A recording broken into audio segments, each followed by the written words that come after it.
गीता महाभारत का एक अंश है। इसमें भगवान श्री कृष्ण ने मनुष्य को फल की इच्छा का त्याग करके केवल और केवल कर्म करने को कहा है। कर्म पर जोर देने के कारण ही गीता हिंदुओं का विश्वास पात्र व पवित्र ग्रंथ माना गया है। इसको 18 अध्यायों में विभाजित किया गया है, जिनमें 700 श्लोकों का वर्णन है। जीवन की हर परिस्थिति का वर्णन इसमें रहस्यों के साथ छुपा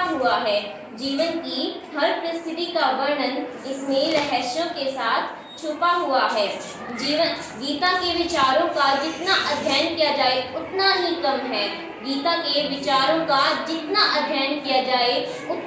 कम है। संस्कृत साहित्य में अनेक ऐसे ग्रंथ हैं जिन्हें महान कवियों व लेखकों के द्वारा लिखे गए हैं, परंतु गीता का जन्म स्वयं श्री भगवान के श्रीमुख से माना जाता है। या सम्यम पद्मानाभस्य मुख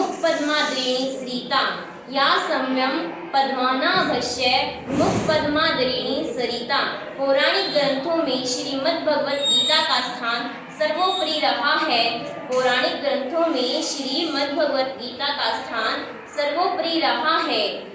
गीता ग्रंथ का प्रादुर्भाव मार्गशीर्ष मास की शुक्ल पक्ष की एकादशी को माना जाता है, इसीलिए इस दिन को गीता जयंती के रूप में मनाया जाता है। श्रीमद् भगवत गीता का प्रमुख उद्देश्य मनुष्य को गीता का ज्ञान देकर कर्म के महत्व को स्थापित किया गया है।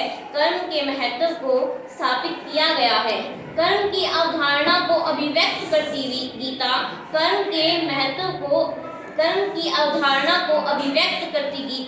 लंबे समय से लेकर आज भी उतनी ही प्रासंगिक है जितनी महाभारत के युद्ध के समय रही होगी।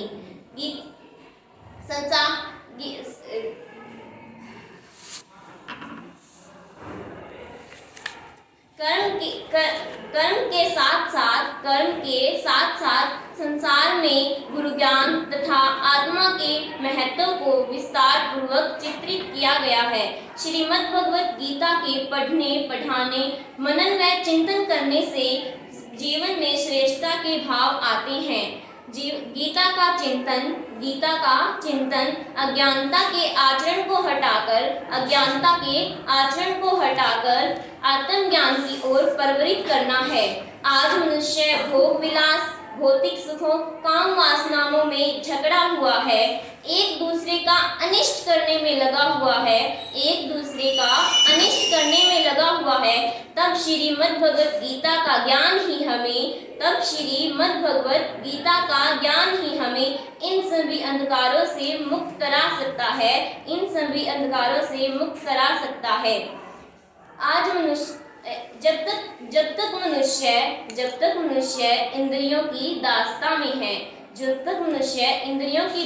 में है, भौतिक आकर्षणों से घिरा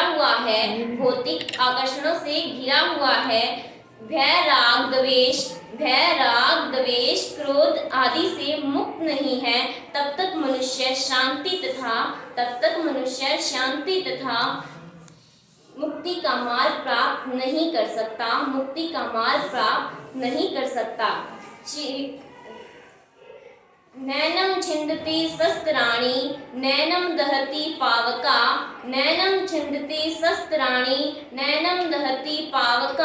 न चैनम कलेदते यापो न शोष्यति मारुत। इस प्रकार के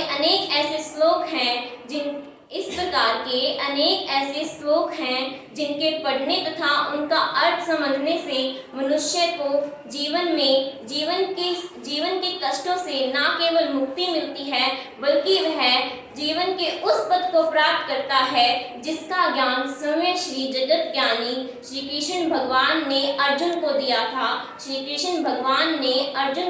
था। निष्कर्ष के तौर पर हम कह सकते भगवान श्री कृष्ण ने सर्वसाधारण को प्रेरित करने के लिए अर्जुन को लक्ष्य करके कर्म, धर्म, आत्मा, परमात्मा के बारे में समझाया था। समय की सीमा को देखते हुए मैं अपनी वाणी को विराम देना चाहती हूँ। धन्यवाद।